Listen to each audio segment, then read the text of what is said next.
Assalamu alaikum wa rahmatullahi wa barakatuh. Sallu ala Rasulillah.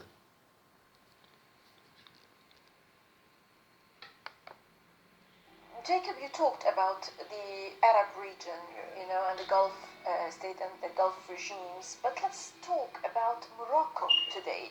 The Holocaust memorial site in Morocco's Marrakech-Safi region, it was built, it was bulldozed later on and demolished. Why on earth on Morocco land, in Morocco, in Marrakech in particular?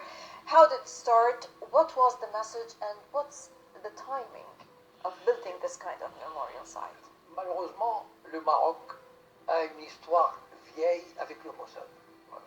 Depuis 1961, et l'affaire d'un navire qui a été coulé par le Mossad avec des juifs dessus, pour permettre aux juifs de partir par dizaines de milliers ou centaines de milliers, Hassan II a compris que de toutes les façons, son intérêt, c'est de s'allier avec le Mossad, secrètement, bien sûr. Parce qu'il a, d'abord, il était tourné vers l'Amérique, vers l'Occident, et il avait besoin du soutien américain. Voilà, c'était un homme de l'Occident. D'accord. Bon. Maintenant, dans les années 80, le Mossad a envoyé un homme d'affaires, enfin un ancien banquier qui s'appelle André Azoulay, oui, qui était un dirigeant bancaire international, mondial, qui est né au Maroc mais qui a fait toute sa carrière en France. On lui a demandé il a dû avoir des négociations pour retourner au Maroc et servir comme conseiller du roi.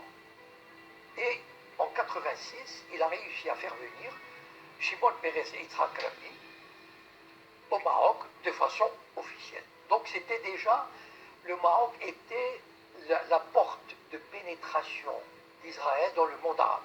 C'est-à-dire que le Maroc a servi de tremplin, d'exemple, pour permettre une légitimation d'Israël dans le monde arabe. Maintenant, les sionistes voulaient aller plus loin. C'est-à-dire, en 2012, ils ont créé ce qu'on appelle le projet Aladdin. C'est quoi le projet Aladdin, lancé par André Azoulay? Le projet Aladdin consiste à permettre... By the UNESCO, Aladdin project, by the UNESCO, sponsored by the UNESCO. Oui, oui. Mais la secrétaire générale de l'UNESCO est la fille d'André Azoulay. Exactly. D'accord. Exactly. Donc, voilà. Bon. C'est quoi le projet Aladdin? Le projet Aladdin, en 2012, c'est de faire rentrer la Shoah dans le monde arabe. C'est-à-dire de rendre la Shoah, sensibiliser les populations arabes et maghrébines à la tragédie de la Shoah. To be integrated in the curriculum. Oui, pour que, défense de rire, pour que de telles tragédies ne se renouvellent pas. Bon. Maintenant, évidemment, le projet Aladdin, on a demandé au roi Mohamed VI de faire une déclaration. Donc il a fait une belle déclaration pour le projet Aladdin. Et il a commencé à travailler, mais uniquement au Maroc. Parce qu'aucun autre pays n'aurait permis ce genre de choses. Aucun.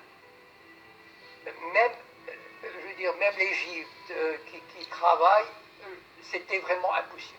Le Maroc est le point faible, vraiment le point faible de la structure arabe, du monde arabe vis-à-vis du sionisme. Donc, quand on veut introduire la Shoah au sein du monde arabe, on s'adresse au Maroc, parce que le Maroc ne peut pas refuser ça.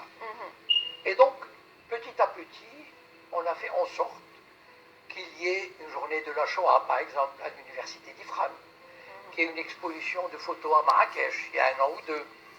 Donc, rendre la Shoah quelque chose de, qui existe au Maroc. Ça veut dire faire toucher du doigt la tragédie de la Shoah. Et maintenant, on voulait aller plus loin avec Marrakech. C'est une ONG allemande, qui probablement a des intérêts avec les sionistes, enfin bon, qui a construit un début de mémorial du côté de Marrakech. Mais il y a eu une telle levée de boucliers, une telle résistance.